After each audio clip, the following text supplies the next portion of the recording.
My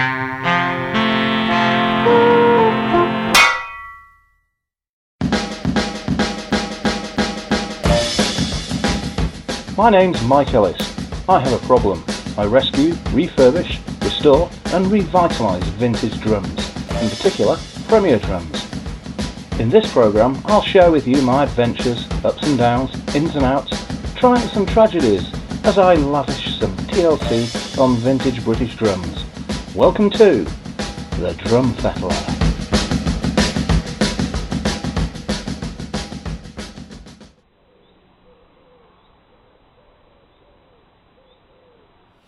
Hello and welcome back to the Drum Fettler. Busy old time, still working on the blue shimmer kit, the red resonator and the yellow Beverley floor tom. So won't waste any more time telling you what's coming up. Just stay tuned and you can hear what I'm going to say next. I'm on to the lugs for the Beverley floor tom now, and as you'll recall I'm using these larger style ones on the floor tom. Now they're not in particularly good condition, not all of them. Some of them are okay, but some of them, even these that I've already cleaned, they've had a bit of a tough life and they're quite scuffed and chipped, but they'll work. Rather than just throwing them away, I'll use them on the kit. Not ideal, but I think they will look okay. I think they'll be fine. But I think there's enough good ones there to do a nice job.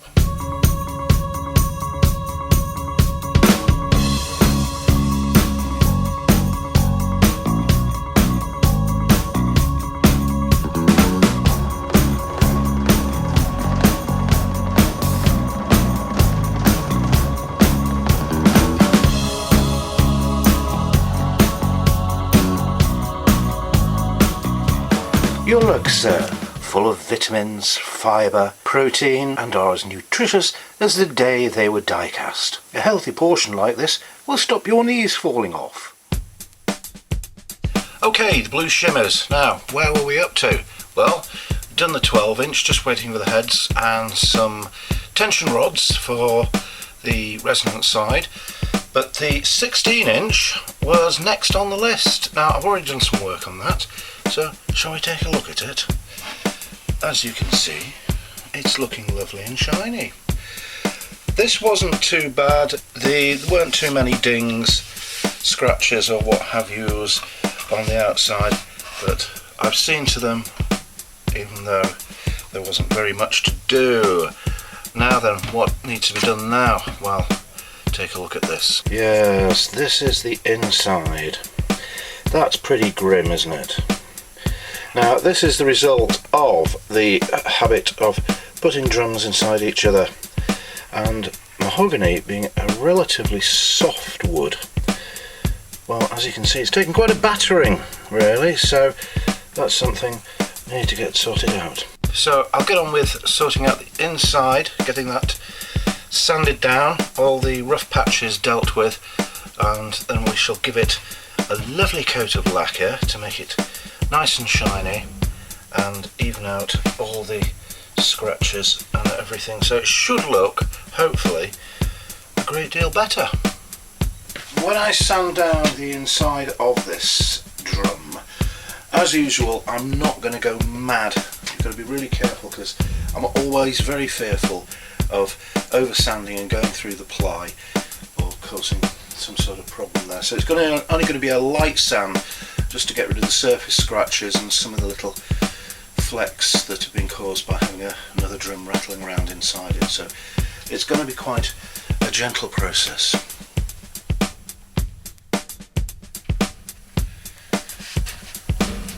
Now I've done the 16 now, sanded down the inside very lightly, given it a coat of lacquer, and it's a lot better. It's not the best result I've ever had. Some of the scratches are still visible, but if you have a look for yourself, maybe you'll agree. It is a vast improvement on how it was before. As you can see, most of the scratches have gone. There's still evidence of the damage here and there, but It's much better than it was.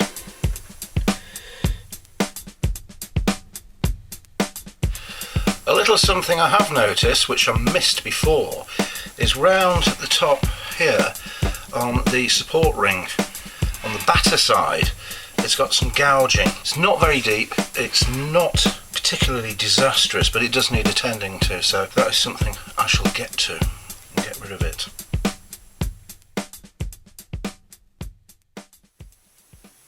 Now, I've done the support ring on the 16-inch, the batter side one, got rid of all those stings and gouging and given it a coat of lacquer, so that's looking all very neat and smart now. So, next, the lovely lugs. More polishing of lugs. How fabulous.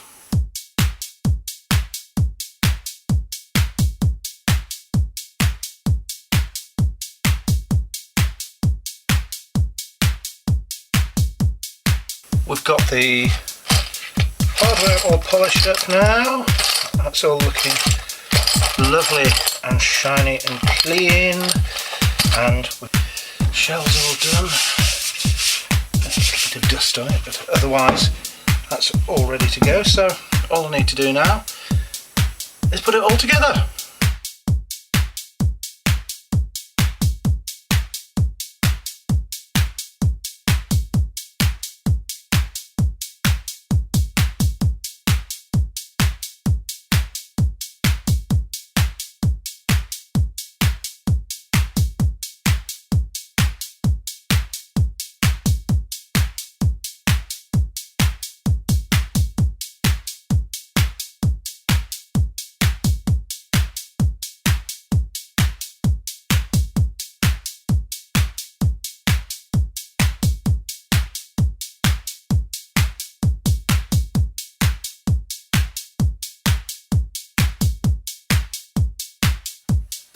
Everything's attached, all the shiny stuff is on the shiny blue shimmer, so I can now go over to the hoops and legs. Okay, that's the shell all done, that's the essential tension rods and washers. I've got the heads for the 12-inch, but I don't have the heads for the 16-inch yet, so we're going to have to wait for that, but I'm sure you'll be very patient, because as you know, everything that comes through Fettling Palace is worth waiting for. Okay, so we've knocked the 12-inch off, the 16-inch, and now it's the 22-inch bass drum. What we're waiting for on this, if you have forgotten, is a replacement hoop for the front, because this is the wrong hoop. It's a generic one, it doesn't have the inlay, and I'm going to have to put an inlay in like that. Which reminds me, I'm going to have to really seriously think about scrabbling around for some blue shimmer. I wonder if that's in there. I'm sure there's some hidden in there. Well, I hope there is. If there isn't, I could be in trouble. People often say to me, your presentation style, Mike, is quite the thing, isn't it? It's so slick, it's so smooth, it's so professional. You really are a media superstar, aren't you? Well, yes, I am. You never catch me fluffing my lines when I do it all in one take with no mistakes whatsoever. Dearie, dearie me, no.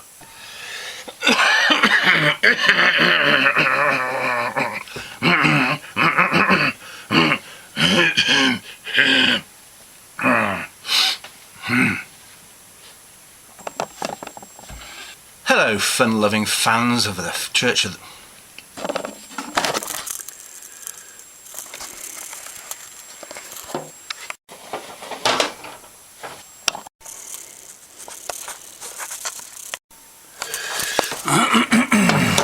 We've got the whole thing going on. Missed the gag. That's rubbish. We've got the heads. I'll try that again.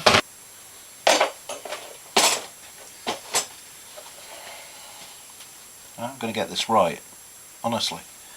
And there you have it. Absolute consummate professional.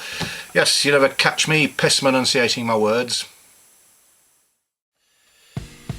Now then, we find ourselves drawn inexorably back to the Resonator. Now what we have to do here is, the main job is to replace this broken lug, but also I'm going to take a look at some of the scratches, see if anything can be done to hide some of them and tidy them up a little bit, but I'm not going to go too much, I think. I'm going to have to think about this one because we'll get the shell clean. I'm not going to dismantle the drum completely because we have a little bit of rush on the top there. So what I need to do is get the inner liner out so we can attend to Mr. Broken Lug, and by the sounds of it get all the rubbish that's rattling around inside the inner liner, because every time I tip it up I can hear stuff moving around in there, so one can only hope it's going to be some gold Krugerrands of some description. So let's get the inner liner out.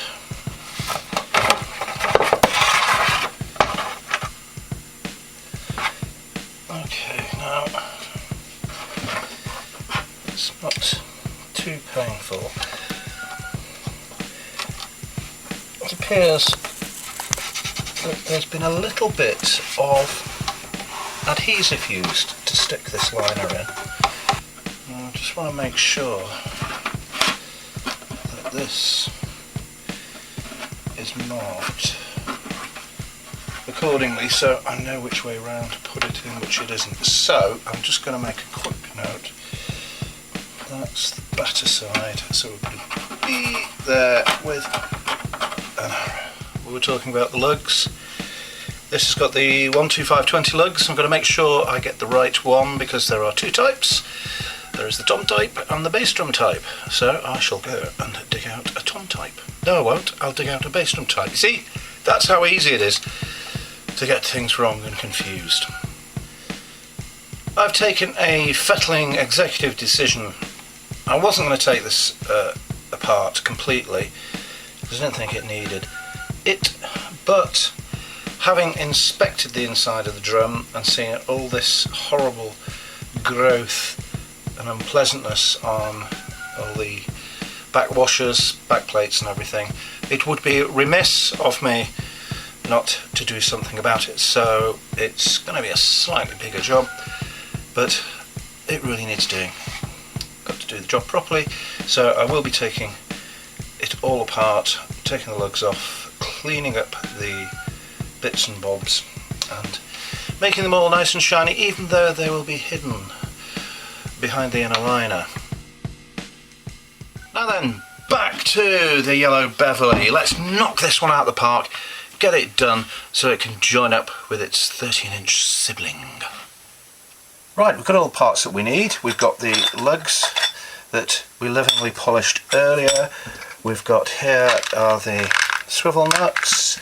We've got the insert plates, remember the ones with the hole in the middle, because they are what were bass drum lugs being used as tom lugs, so they need to have the hole a bit lower down.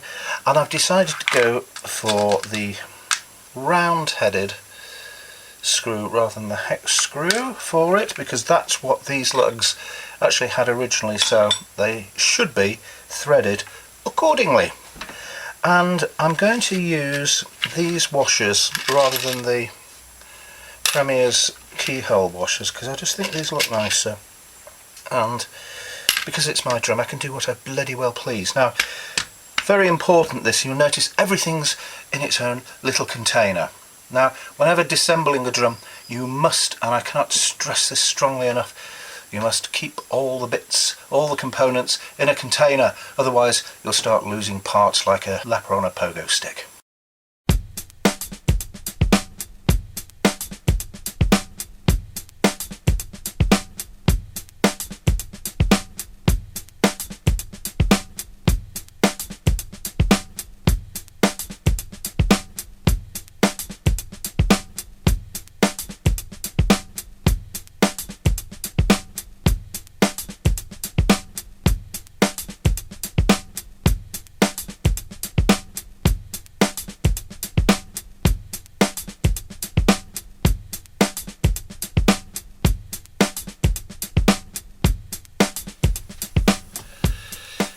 Let's convert a Beverley concert tom into a regular tom.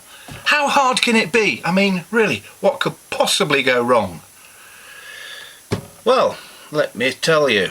The one thing about Premier is every day's a school day. Never assume anything and be ready for the unexpected. So we have something that is a little unexpected in my experience. And I've been fiddling with these drums for years.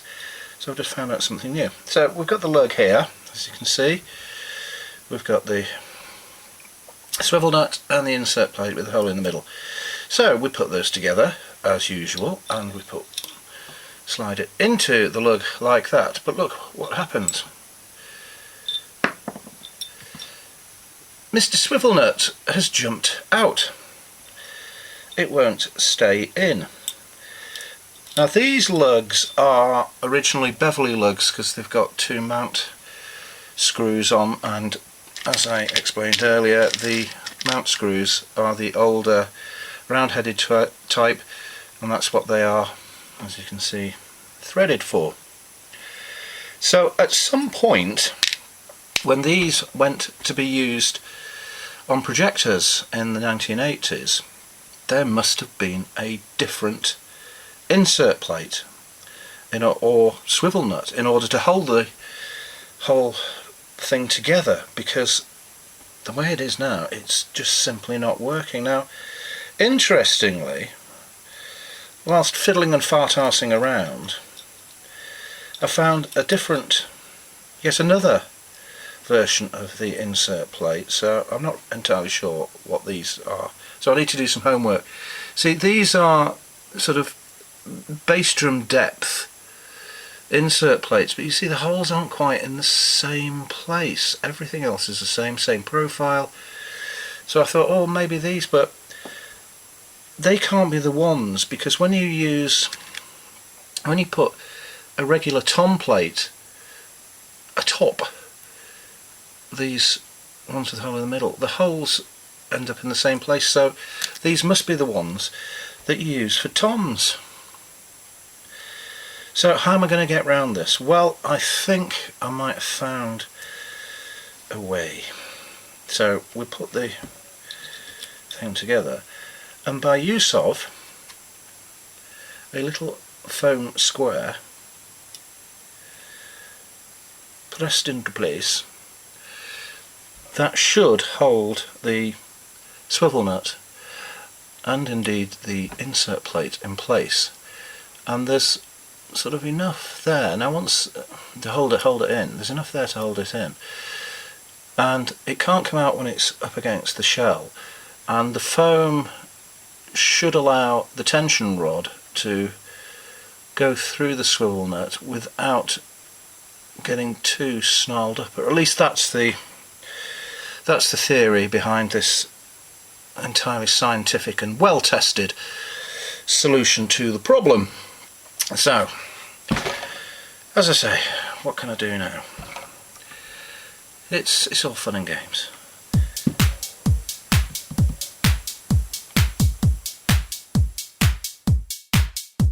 Next on Drum Fettling Run Around, we're back to the blues shimmer. Yes, the 12-inch here, we've got the old tension rods, we've got the new ones that were missing, I've got the hoops, including the placement one, we've got the heads here, so just need to put it all together. Now there is, as you might have noticed, an extra hole there from the old 388 spigot, and it's been replaced by the 39235 tom arm, so I'm going to put a little coach bolt in there just to fill up the hole and make it nice and neat.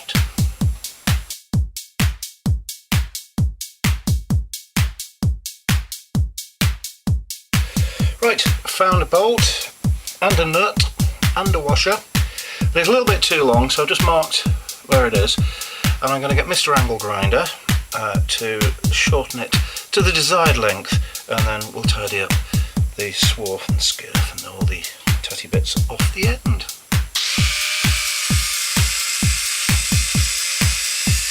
Rock and indeed roll. We've got the little lighter on finally. That looks much better than it all. Don't you think? I do. I always think holes should be filled. Looks so much better.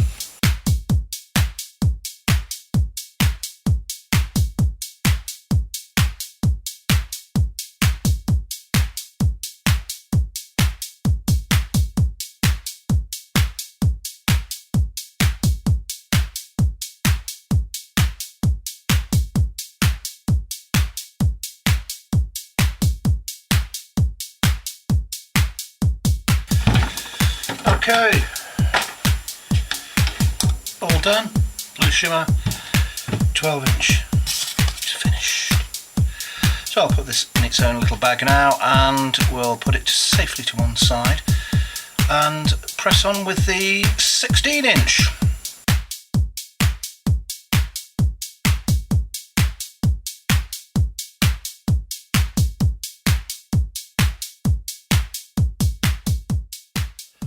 Well, we seem to be making progress, albeit a little slowly, but nevertheless it's all fun and games, and we like to watch these sorts of things, don't we? Of course we do. Join me again in the next edition of the Drum Fettler, where we will be continuing with those projects, plus we will be going on the road trip to deepest, darkest equatorial minehead for the Status Quo Convention and the unveiling of John Coughlin's 1981 Yellow Soundwave kit. Yes, remember that? Worth waiting for. It's a real treat. See you then.